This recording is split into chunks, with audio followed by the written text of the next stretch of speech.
ഇപ്പൊ ഈവൻ മമ്മൂക്കയൊക്കെ നമ്മുടെയൊക്കെ സ്ഥിരം വ്യൂവറാണ്. പുള്ളി കാണുമ്പോഴേ ചോദിക്കും മറ്റേ എപ്പിസോഡിൽ ലളിതയോടെ പോയി മറ്റേ മാറിയത് എന്നൊക്കെ കൃത്യം പുള്ളി കണ്ടിട്ട് ചോദിക്കുന്നത്. ഞാൻ ക്രിസ്റ്റഫറിന്റെ ലൊക്കേഷനിൽ പോയപ്പോ പുള്ളി എന്നോട് ചോദിച്ചു തന്റെ ലളിതയോടെ പോയിടോ. ഞാൻ ചോദിച്ചേ അപ്പൊ തന്റെ ഭാര്യ വളഞ്ഞിട്ട് പോയോ, പുതിയ ആളെ ടെസ്സ വന്നപ്പോൾ. അപ്പൊ പുള്ളി ഇതൊക്കെ സ്ഥിരം വാച്ച് ചെയ്യുന്നുണ്ട്. വൈഫിനോടൊക്കെ പലരും ചോദിക്കാറുണ്ട് അച്ഛനാണോ പോകുന്നത് അത് ചോദിക്കാറുണ്ട്. അത് കഴിഞ്ഞിട്ട് എനിക്ക് 2 കുട്ടികളാണ്. മൂത്തവൻ +2 കഴിഞ്ഞ്, രണ്ടാമത്തവൻ 5ാം ക്ലാസ്സിൽ. അപ്പം ഞാൻ രണ്ടാമത്തവനെ കൊണ്ട് സ്കൂളിലേക്ക് പോകുമ്പോൾ കൊച്ചുമോനാണോ എന്ന് ചോദിക്കും. ഞാൻ പറഞ്ഞ കൊച്ചുമോൻ, എൻ്റെ കൊച്ചുമോനാണ്. അപ്പോൾ അവർക്ക് കൺഫ്യൂഷൻ. ഞാൻ പറഞ്ഞ എൻ്റെ രണ്ടാമത്തവനാണ്. ലേറ്റ് മാരേജ് ആണോ? രാവിലെ വരുന്ന വഴി കല്യാണം കഴിച്ചത്. കാസ്റ്റ് ചെയ്യുന്ന സമയത്തും ഡയറക്ടർ ഈ ക്യാരക്ടർ ബ്രീഫിംഗ് പറഞ്ഞിട്ട് അച്ഛനാണ് ഇതിനകത്തൊരു വീട്ടിലെ നായകനാണ്, അച്ഛനാണ്, 3 മക്കളുണ്ട്, കൊച്ചുമക്കളുണ്ടെന്ന് പറഞ്ഞിട്ട് സാറിൻ്റെ മുഖത്തിങ്ങനെ നോക്കുക. അപ്പം ഞാൻ ചോദിച്ചു എന്ത് പറ്റി സാർ? അല്ലടാ മുത്തച്ഛനാണ്. ഞാൻ സോ വാട്ട്, എനിക്ക് എന്തെങ്കിലും പെർഫോം ചെയ്യാനുള്ള സ്പേസ് ഉണ്ടോ എന്നാണ് ഞാൻ നോക്കുന്നത്. അത് ഇപ്പോഴും റിഗ്രറ്റ് എന്താ പറയുക, 2 പടം ചെയ്തു, അങ്കിളും ചെയ്തു, കാതലും ചെയ്തു. പക്ഷെ രണ്ടിലും സ്ക്രീനിൽ ഒന്നിച്ച് വരും, സ്ക്രീനിൽ വരും, പക്ഷെ അഭിനയിച്ചപ്പോൾ ഒന്നിച്ചല്ലായിരുന്നു. രണ്ട് സ്ഥലത്തായിരുന്നു. That's a wish to come true. ഇത്രയും ഡ്രീം ഉണ്ടായിട്ട് എന്തുണ്ടായിരുന്നു? ഞാൻ കേട്ടിട്ടുള്ളത് ചെങ്കോലില് നായികയായിട്ടൊരു അവസരം വന്നപ്പോൾ ഇതൊക്കെ വായിച്ച് പഠിച്ചിട്ടുള്ളത്. ചെങ്കോലില് ചെയ്തില്ല, അന്ന് ചെറിയ പ്രായമല്ലേ, അന്നേരം അത് പക്ഷേ ലാലേട്ടൻ തന്നെ പറഞ്ഞിട്ടുണ്ട് ഇടയ്ക്ക്, നീ ഒരു ലാലിന്റെ കൂടെ അഭിനയിക്കില്ല എന്ന് പറഞ്ഞിട്ട് വേറൊരു ലാലിന്റെ കൂടെ തന്നെ തുടങ്ങിയല്ലോ ഷട്ടറിൽ. അപ്പൊ അതൊരു യോഗമാണ്, ഒരു നിമിത്തമാണ്. ഫഹദിനെ കുറിച്ച് നമ്മൾ പറയും കണ്ണുകൊണ്ട് വല്ലാത്തൊരു മാജിക് കാണിക്കുന്ന ആളാണ്. ശരിക്കും മാലിക്കിൽ ആ ഹൃദയം സൂക്ഷിപ്പുകാരനായിട്ടാണ് വന്നത്. ശരിക്കും ഫീൽ ചെയ്തു. എന്നോട് ആദ്യം മഹേഷ് പറഞ്ഞ ഒറ്റ ലൈനാണ് ഇതിനകത്ത്. പിന്നെ അലിയുടെ നിഴലാണ് ക്യാരക്ടർ എന്ന് പറഞ്ഞത്, എൻ്റെ ക്യാരക്ടർ. അത് ഷാഡോ പോലെ ഇങ്ങനെ ഫുൾ ടൈം ഉണ്ട്. അവസാനം അയാളുടെ മരണം വീട്ടിൽ വന്ന് പറയുമ്പോഴാണ് ശരിക്കും ആ ഷാഡോ നമുക്ക് റിവീൽ ചെയ്യപ്പെടുന്നത്. നമസ്കാരം. നമ്മുടെ കൂടെ ഉള്ളത് നിശചേച്ചിയും അമലേട്ടനാണ്. നമസ്കാരം. നമസ്കാരം. പരിചയപ്പെടുത്തേണ്ട ആവശ്യമില്ല, രണ്ടുപേരെയും എല്ലാവർക്കും സുപരിചിതമാണ്. ഇപ്പൊ നമ്മൾ എത്തിയിട്ടുള്ളത് ഹാപ്പി കപ്പിൾസ് എന്ന ഏഷ്യാനെറ്റ് പുതുതായി തുടങ്ങുന്ന സീരിയലിന്റെ ഭാഗമായിട്ടാണ്. അതിൽ കാണുമ്പോൾ തന്നെ രണ്ടുപേരും നല്ല ഫൈറ്റിൽ നിൽക്കുന്ന ആളുകളാണ്. എങ്ങനെയാണ് ഇങ്ങനെ ശരിക്കും ഫൈറ്റ് തന്നെയാണോ ശരിക്കും? അല്ല, അത് ക്യാരക്ടർ അല്ലേ, പ്ലേ ഡിമാൻഡ് ചെയ്യുന്നതനുസരിച്ച് കോൺട്രിബ്യൂട്ട് ചെയ്യാന്നുള്ളതാണ്. ക്യാരക്ടർ അത് ഡിമാൻഡ് ചെയ്യുന്നു. അപ്പൊ അത് നമ്മൾ ആ ഓഫ് സ്ക്രീനിൽ നമ്മൾ കട്ടക്കലിപ്പാണ്, പക്ഷെ ഓഫ് സ്ക്രീനിൽ നമ്മൾ ഭയങ്കര ഫ്രണ്ട്സ് ആണ്. അല്ലല്ല, ഞാൻ വന്ന സമയത്ത് ലൈക്ക് അമലിന്റെ ഒരു ബാക്ക്ഗ്രൗണ്ട്സ് അറിയാലോ, from movie and from school of drama, stage and school of drama. അതിൻ്റെ ഒരു എക്സ്പീരിയൻസ് ഉണ്ട്, അമൽ ക്യാരി ചെയ്യുന്നുണ്ട്. എൻ്റെ ലിമിറ്റഡ് എക്സ്പീരിയൻസ് വളരെ കുറച്ച് സിനിമകളിലും 2 സീരിയലും അത്രയല്ലേ ഉള്ളൂ. അപ്പോൾ ഈ എക്സ്പീരിയൻസിന്റെ മുന്നിൽ ഈ എക്സ്പീരിയൻസ് പോരായിരുന്നു പല സമയങ്ങളിലും. അല്ല, എപ്പോഴും നമ്മൾ പെർഫോം ചെയ്യുന്ന സമയത്ത് നമ്മൾ മാത്രം നന്നായിട്ട് പെർഫോം ചെയ്തിട്ട് കാര്യമില്ല. നമ്മുടെ കൂടെയുള്ള ആളുകളും നമ്മളെക്കാൾ നന്നായിട്ട് പെർഫോം ചെയ്യുമ്പോഴാണ് നമുക്ക് എന്തെങ്കിലുമൊക്കെ കോൺട്രിബ്യൂട്ട് ചെയ്യാൻ പറ്റും. അപ്പോഴാണ് നമുക്കൊരു എന്താ പറയുക, ഒരു സ്റ്റെബിലിറ്റി ഉണ്ടാക്കാൻ പറ്റും. അതുകൊണ്ട് ഞാൻ എപ്പോഴും മാക്സിമം നമ്മുടെ കൂടെ നിൽക്കുന്ന ആർട്ടിസ്റ്റുകളെ പരമാവധി ചിലപ്പോൾ പ്രൊവോക്ക് ചെയ്യും, ചിലപ്പോൾ അവരെ ഇൻസൾട്ട് ചെയ്യുന്ന തരത്തിലൊക്കെ നമ്മൾ പറയും. അത് നമ്മൾ ക്യാരക്ടർ പെർഫോം ചെയ്ത് ഡിമാൻഡ് ചെയ്ത് കിട്ടാൻ വേണ്ടിയിട്ട് മാത്രമാണ്. അത് നിഷയ്ക്ക് അത് കൃത്യമായിട്ട് മനസ്സിലാവുന്നുണ്ട്. നിഷ നന്നായിട്ട് ചെയ്യുന്നു. എനിക്ക് തോന്നുന്നു നിശേച്ചിനെ ഇൻസൾട്ട് ചെയ്ത് കരയിപ്പിച്ച മട്ടുണ്ട്. No, never. ഞാൻ ആക്ച്വലി വരുമ്പോൾ ഐ ന്യൂ ലൈക്ക് ഞാൻ സിറ്റ്കോമിലേക്കാണ് പോകുന്നത് ഉള്ളതുകൊണ്ടാണ് ഞാൻ വന്നത്. അത് ഞാൻ സീരിയൽ ഇനി മതി എന്ന് പല സ്ഥലങ്ങളിലും പറയണേ, ഞാൻ സീരിയൽ ചെയ്യുന്നില്ല, തിരിച്ചു പോയതാ. പക്ഷേ ഈ കോൾ വന്നപ്പോൾ എന്നെ അട്രാക്ട് ചെയ്ത ഫാക്ടർ വന്നിട്ട് ഇത് സിറ്റ്കോം ആണ്, എനിക്കിത് ലൈവായിട്ട് പെർഫോം ചെയ്യാം. അപ്പോൾ എൻ്റെ ഉള്ളിലുള്ള ആക്ടറിന് വേണ്ടുന്ന കാര്യങ്ങൾ എനിക്ക് പെർഫോം ചെയ്യാനുള്ള സ്പേസ് ആയിരുന്നു. അപ്പോൾ അത് ദൈവം മുന്നിൽ കൊണ്ടുവന്ന് തന്നു. തിരിച്ചു പോയ ആളെ ഇങ്ങോട്ട് വിളിച്ചു കൊണ്ടുവന്നിട്ട് വരൂ എന്ന് പറഞ്ഞ് വന്ന്, അതും തിരിച്ച് 3rd time again on Asianet. So it was like ആരും ആഗ്രഹിക്കുന്നതാണ് ഈ ക്യാരക്ടറിന് എനിക്ക് വളരെ വ്യക്തമായിട്ട് അറിയാം. അപ്പൊ തന്നെ ഞാൻ വിചാരിക്കുന്നുണ്ട് എനിക്കിത് എങ്ങനെയെങ്കിലും ഇവിടെ എത്തണം, ഇവരുടെ കൂടെ എത്തണം. ലൈക്ക് ഇവർക്ക് ഞാൻ എന്താ പറയാ, ഇതിനെയാണല്ലോ കിട്ടിയത് എന്ന് വിചാരിക്കരുത്. അമലിനൊക്കെ വിചാരിക്കാമല്ലോ, ഒരു നല്ല ആർട്ടിസ്റ്റിനെ കിട്ടിയായിരുന്നെങ്കിലും. അപ്പൊ അത് വിചാരിക്കരുത് എന്നുള്ള ഒരു ബോധം മനസ്സിലുണ്ടായിരുന്നു. സോ ആ ഒരു ഓപ്പൺനെസ്സിൽ തന്നെയാണ് ഞാൻ വന്നത്. ഇടയ്ക്ക് ഞാൻ പറയും, നിങ്ങൾ പറഞ്ഞോ കുഴപ്പമില്ല, എന്തുവാണെങ്കിലും പറഞ്ഞോ എന്ന് പറയും. പക്ഷേ രസമാണ് അമലിൻ്റെ കൂടെ വർക്ക് ചെയ്യാനായിട്ട്. പിന്നെ ചില സ്ഥലത്തൊക്കെ നിങ്ങൾ കണ്ടു തന്നെ മനസ്സിലാക്കണം, ചില സീൻസൊക്കെ അങ്ങനെയാണ്. ലൈക്ക് ഹസ്ബൻഡ് ആൻഡ് വൈഫ് സീൻസൊക്കെ എന്താ പറയാ, അത് കണ്ടാലേ മനസ്സിലാവുള്ളൂ, ഞാൻ പറഞ്ഞാൽ മനസ്സിലാവില്ല. സസ്പെൻസ് ആണ്. പക്ഷെ നമുക്ക് കിട്ടിയ ക്ലൂകൾ അനുസരിച്ച് രണ്ടുപേരും തമ്മിൽ അടിയുള്ള പോലെയാണ് നമുക്ക് കാണാൻ പറ്റുക. അടിയുണ്ട്, സ്നേഹമുണ്ട്. അതായത് ഞങ്ങളുടെ ഒരു 5 years മുന്നുള്ളതും നിങ്ങൾക്ക് കാണാൻ പറ്റും. ഇതിൽ ഒരു ഫ്ലാഷ് ബാക്ക് ഉണ്ട്, അത് കഴിഞ്ഞിട്ടുള്ളതും ഉണ്ട്. അപ്പോൾ അത് സൈമിൾട്ടേനിയസ്ലി റൺ ചെയ്യുന്നുണ്ട്. അപ്പോൾ ഞങ്ങൾ ആ ഒരു ഇതിലോട്ടും മാറുന്നുണ്ട്. So you see that both changes in us. ഈ കോമഡി മാത്രമല്ല, ചിലപ്പോൾ നമ്മൾ പരസ്പരം ദേഷ്യം പിടിക്കുമ്പോഴും നമുക്ക് ചിരി വരില്ലേ? എനിക്കൊക്കെ അങ്ങനെയാ, പെട്ടെന്ന് ഒരാൾ നമ്മളോട് ഇങ്ങനെ ദേഷ്യം പിടിക്കുന്ന കാണുമ്പോൾ ചിരി വരും. വരുമല്ലേ? ചില സമയത്തൊക്കെ വരുമല്ലോ, നമ്മൾ മനുഷ്യന്മാരല്ലേ, യന്ത്രമൊന്നുമല്ലല്ലോ, സ്വിച്ച് ഇട്ടതുപോലെ വരികയാണ്. അപ്പം ചില സമയത്ത് നമ്മൾ പറയുന്ന കോമഡി ചിലപ്പോൾ നമുക്ക് വർക്കാവില്ലായിരിക്കാം, ചിലപ്പോൾ നമ്മൾ ദേഷ്യപ്പെടുന്ന സമയത്ത് നമുക്ക് ചിരി തോന്നാം, അല്ലെങ്കിൽ അതിന് ആ സിറ്റുവേഷൻ ഓപ്പോസിറ്റുള്ള റെസ്പോൺസ് അല്ലെങ്കിൽ റിയാക്ഷൻസ് നമ്മുടെ അകത്തുണ്ടാവും. പക്ഷെ അത് നമ്മൾ മേക്കപ്പ് ചെയ്യും. ചില സാധനത്ത് നമ്മുടെ കയ്യിൽ നിന്ന് പോയിട്ട് അയ്യോ അത് ഡയലോഗ് തെറ്റിപ്പോയല്ലോ എന്ന് പറഞ്ഞിട്ട് നമ്മളത് മേക്കപ്പ് ചെയ്തെടുക്കും.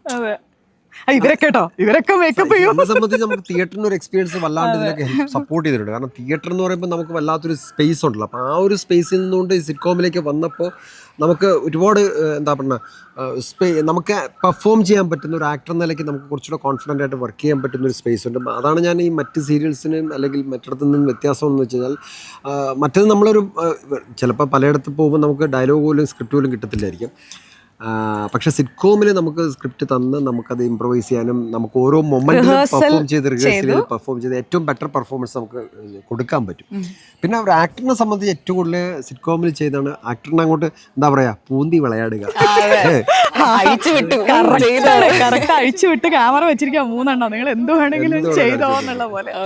ഇപ്പൊ അഭിനേട്ടനെ സംബന്ധിച്ച് നമ്മൾ കാണുമ്പം ഇപ്പൊ ഇങ്ങനെ നരച്ച താടിയൊക്കെ ആയിട്ട് നിൽക്കുന്നുണ്ടെങ്കിലും ഇതൊക്കെ ഇതിനു വേണ്ടി പ്രത്യേകം ഡൈ ചെയ്തത് അറിയോ?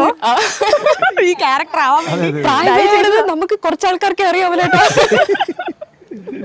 ശരിക്കും പറഞ്ഞാലേ നമുക്കൊരു മുടിയൊക്കെ നരച്ചു കഴിഞ്ഞാൽ ഒരു കഷന്റെ കയറലൊക്കെ ടെൻഷൻ ആയിരിക്കും. പക്ഷെ അമ്മയുടെ അതിങ്ങനെ കീപ്പ് ചെയ്ത് കൊണ്ടുപോവാണ്.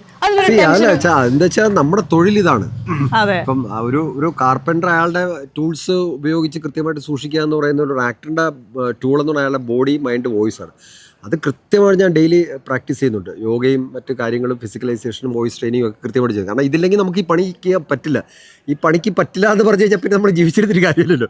അപ്പോൾ അത് മെയിൻറ്റെയിൻ ചെയ്യാന്നുള്ള ഒരു ആക്ടറുടെ കർമ്മമാണ് അല്ലെങ്കിൽ ആക്ടറുടെ കടമയാണത്. അത് ഞാൻ കൃത്യമായിട്ട് കീപ്പ് ചെയ്യും. കാരണം ഇതാണ് കുട്ടികളൊക്കെ പറയില്ലേ അച്ഛാ ഇങ്ങനെ ഈ നരച്ച താടിയും കൊണ്ട് വരില്ലേ എന്നൊക്കെ പറയില്ലേ കുട്ടികള്? ഇല്ലില്ല, അവർക്ക് മറ്റ് നമ്മൾ പബ്ലിക്കായിട്ട് ഇങ്ങനെ ഫാമിലി വൈഫും പിള്ളേരുമായിട്ടൊക്കെ പോകുമ്പോൾ വൈഫിനോടൊക്കെ പലരും ചോദിക്കാറുണ്ട് അച്ഛനാണോ പോകുന്നത് അത് ചോദിക്കാറുണ്ട്. അത് കഴിഞ്ഞിട്ട് എനിക്ക് 2 കുട്ടികളാണ്. മൂത്തവൻ +2 കഴിഞ്ഞ്, രണ്ടാമത്തവൻ 5ാം ക്ലാസ്സിൽ. അപ്പം ഞാൻ രണ്ടാമത്തവനെ കൊണ്ട് സ്കൂളിലേക്ക് പോകുമ്പോൾ കൊച്ചുമോനാണോ എന്ന് ചോദിക്കും. ഞാൻ പറഞ്ഞ കൊച്ചുമോൻ എൻ്റെ കൊച്ചുമോനാണ്. അപ്പോൾ അവർക്ക് കൺഫ്യൂഷൻ. ഞാൻ പറഞ്ഞ എൻ്റെ രണ്ടാമത്തവനാണ്. ലേറ്റ് മാരേജ് ആണോ? രാവിലെ വരുന്ന വഴി കല്യാണം കഴിച്ചത്. കാരണം മുമ്പത്തെ ഒരു സീരിയലിലും മുത്തച്ഛനായിരുന്നല്ലോ.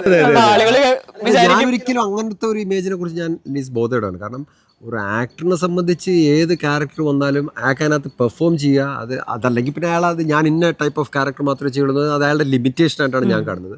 അതുകൊണ്ട് എന്നെ ചക്കപ്പഴത്തിലേക്ക് കാസ്റ്റ് ചെയ്യുന്ന സമയത്തും ഡയറക്ടർ ഈ ക്യാരക്ടർ ബ്രീഫിംഗ് പറഞ്ഞിട്ട് അച്ഛനാണ് ഇതിനകത്തൊരു വീട്ടിലെ നായകനാണ്, അച്ഛനാണ്, 3 മക്കളുണ്ട്, കൊച്ചുമക്കളുണ്ടെന്ന് പറഞ്ഞിട്ട് സാറിൻ്റെ മുഖത്തിങ്ങനെ നോക്കുക.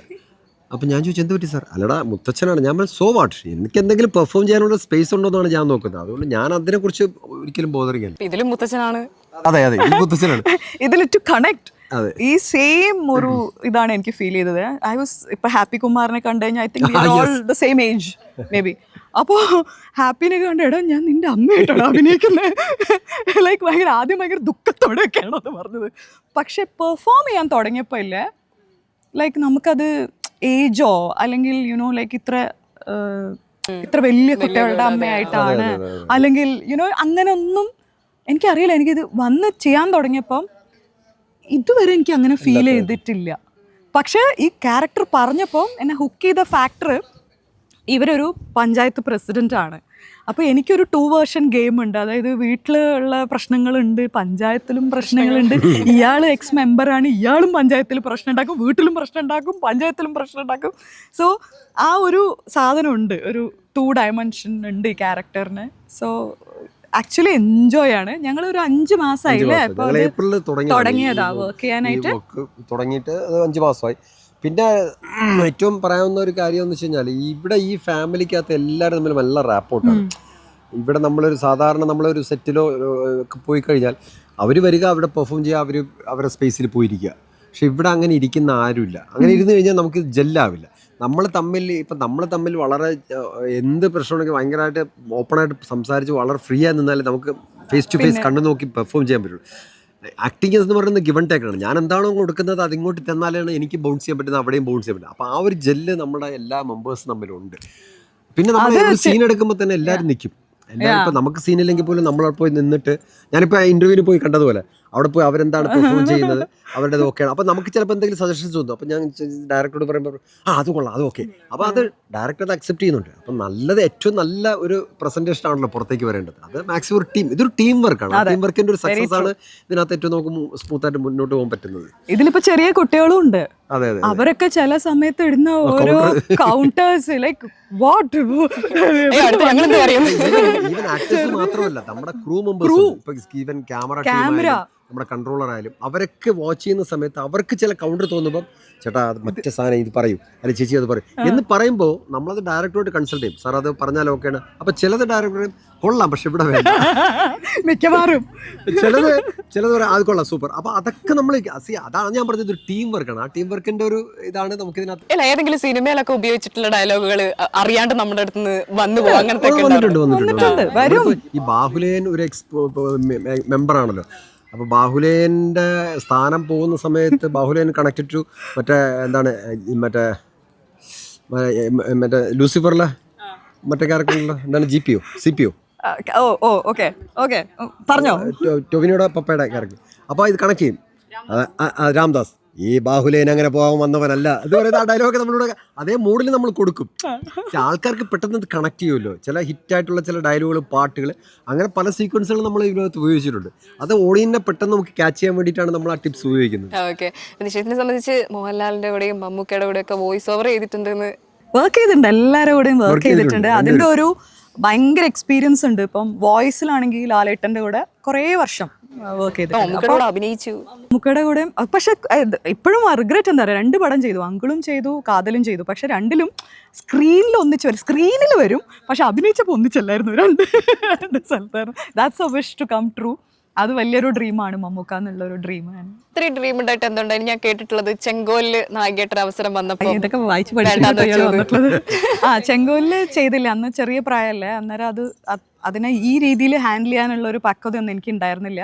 എല്ലാവരും പറഞ്ഞപ്പോൾ ഞാനും വേണ്ടാന്ന് വെച്ചു എന്നുള്ളതാണ്.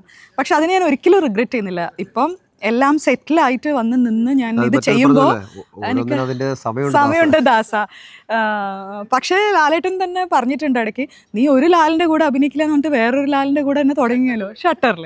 അപ്പോൾ അതൊരു യോഗമാണ്, ഒരു നിമിത്തമാണ്. പിന്നെ എന്നെ സംബന്ധിച്ചിടത്തോളം ആക്ടർ എന്നുള്ള സാധനം, ആക്ട് ചെയ്യുക, അതാണ് എൻ്റെ മനസ്സിലുള്ള ആഗ്രഹം. അതിപ്പോൾ സോ കോൾ ടെലിവിഷനിലാണെങ്കിലും ഇനിയിപ്പോൾ സ്റ്റേജ് ഞാനിങ്ങനെ ആശിച്ചുകൊണ്ടിരിക്കുക. I want to be on stage. അതെ, ഞാൻ അജിത്തേട്ടൻ്റെ അടുത്ത് ഇത് പറഞ്ഞിട്ടുണ്ട്. അപ്പൊ അജിത്തേട്ടൻ്റെ അടുത്ത് അജിത്ത് ഇതുപോലെ, അജിത്തേട്ടൻ എൻ്റെ ഏട്ടനായിട്ടാണ് കൂടെ ഇവിടെ ചെയ്തത്. അപ്പോൾ അജിത്തേട്ടൻ ഇത് പറയും, Nisha you can do it. അപ്പോൾ ഞാൻ പറഞ്ഞു, ചേട്ടാ എനിക്കും ചെയ്യണം, ഇനി തിരിച്ച് നാടകം ചെയ്യണം. ബിക്കോസ് കോളേജിലാവുമ്പോൾ നാടകം ചെയ്തിട്ടുണ്ട്, ബിസോണിൽ വരെ ചെയ്തിട്ടുണ്ട്.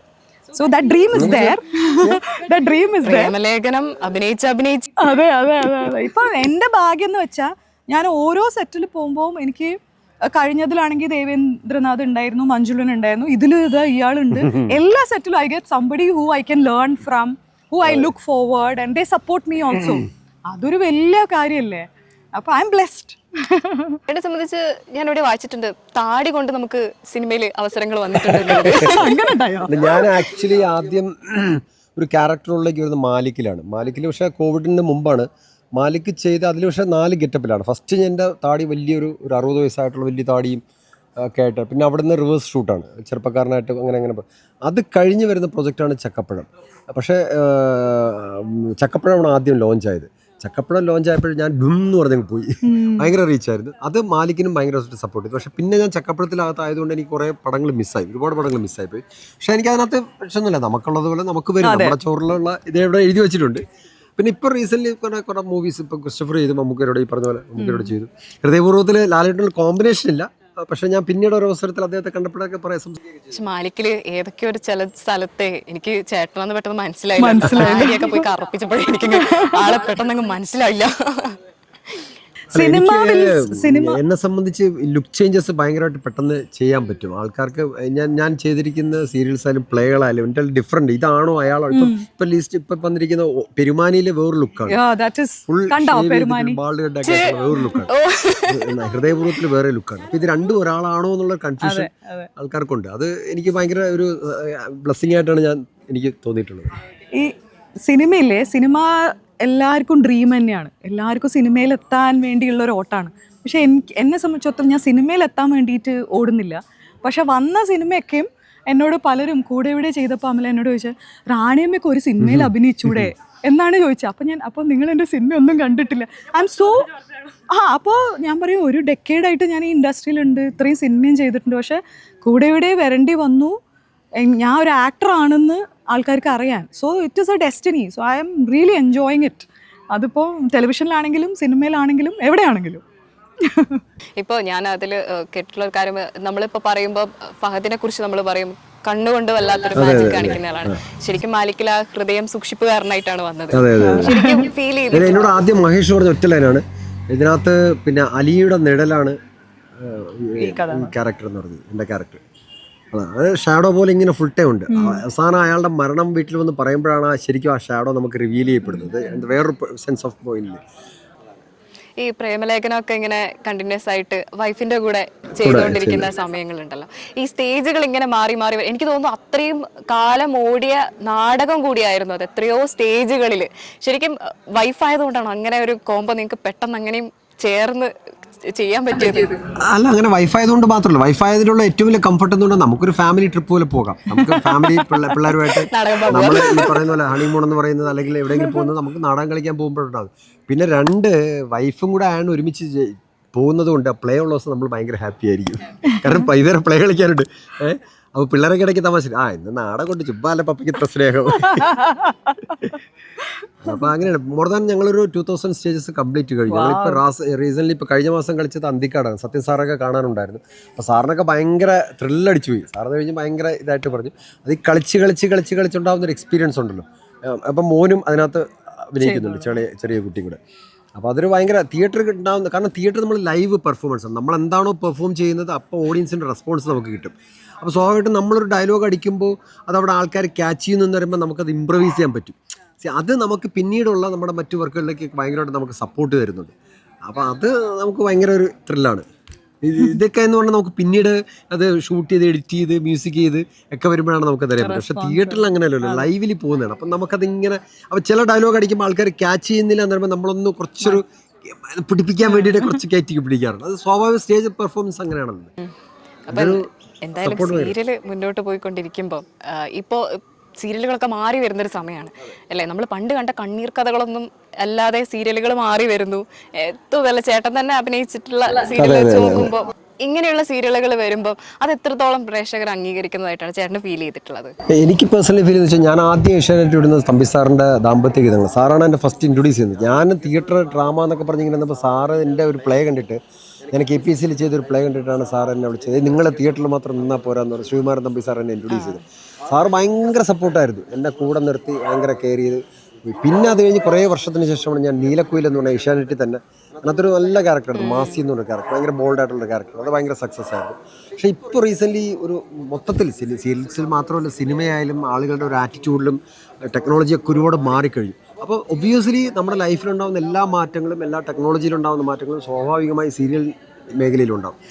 ഇപ്പോൾ കുറച്ചു കാലമായിട്ട് കേരളത്തിൻ്റെ ടെലിവിഷൻ മേഖലയിൽ സിറ്റ്കോംസ് ഭയങ്കരമായിട്ട് ഹിറ്റാവുന്നുണ്ട്. കാരണം ആൾക്കാർ മറ്റത് കണ്ടിട്ട് കുറച്ച് കഴിഞ്ഞപ്പോൾ ആൾക്കാർക്കൊരു മൊണോട്ടണസ്, അത് മോശമൊന്നുമല്ല, അത് കാണുന്ന കുറച്ച് വിഭാഗം ആൾക്കാരുണ്ട്. പക്ഷേ മെജോറിറ്റി യങ്സ്റ്റേഴ്സ് കൂടുതലും, അല്ലെങ്കിൽ കാരണം എല്ലാവരും തിരക്ക് പിടിച്ചവരാണ്, ലൈഫ് പ്രശ്നങ്ങളുണ്ട്.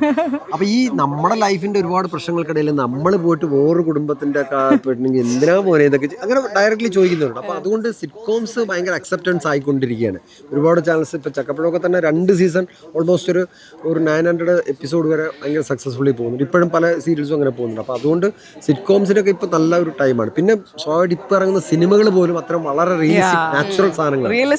അപ്പോൾ അതുകൊണ്ട് ഇതിനകത്ത് പെർഫോം ചെയ്യുന്ന ആർട്ടിസ്റ്റുകളെ, ഇപ്പോൾ ഈവൻ മമ്മൂക്കയൊക്കെ നമ്മുടെയൊക്കെ സ്ഥിരം വ്യൂവറാണ്. പുള്ളി കാണുമ്പോഴേ ചോദിക്കും, മറ്റേ എപ്പിസോഡിൽ ലളിതയോടെ പോയി മറ്റേ ആളെന്താ മാറിയത് എന്നൊക്കെ പുള്ളി കണ്ടിട്ട് ചോദിക്കുന്നത്. ഞാൻ ക്രിസ്റ്റഫറിന്റെ ലൊക്കേഷനിൽ പോയപ്പോൾ പുള്ളി എന്നോട് ചോദിച്ചു, തൻ്റെ ലളിതയോടെ പോയിടോ? ഞാൻ ചോദിച്ചേ, അപ്പം തൻ്റെ ഭാര്യ കളഞ്ഞിട്ട് പോയോ? പുതിയ ആളെ ടെസ്സ വന്നപ്പോൾ. അപ്പോൾ പുള്ളി ഇതൊക്കെ സ്ഥിരം വാച്ച് ചെയ്യുന്നുണ്ട്, പുള്ളി എല്ലാം കാണുന്നുണ്ട്. അപ്പോൾ സിനിമക്കാരൊക്കെ ഇത് ശ്രദ്ധിക്കുന്നുണ്ട്. പിന്നെ ഒരുപാട് ഇതിനകത്ത് നിന്ന് തന്നെ ഒരുപാട് ആൾക്കാർ സിനിമയിലേക്ക് വരുന്നുണ്ട്. കാരണം ഇതിൻ്റെ 2 ആക്ടിങ് ഒക്കെ ഏതാണ്ട് സെയിം മീറ്ററൊക്കെയാണ് പോകുന്നത്. അപ്പോൾ അതുകൊണ്ട് ഇത് കുറച്ചുകൂടെ ഒരു നല്ല കാലമാണ്, നന്നായിട്ട് വിതച്ചെടുക്കാം. ഓക്കെ, രണ്ടുപേർക്ക് എല്ലാവിധ ആശംസകൾ. ഈ സീരിയലും എല്ലാവരും ഏറ്റെടുക്കട്ടെ എന്ന് ആശംസിക്കുന്നു. Thank you so much. Thank you very much. Okay.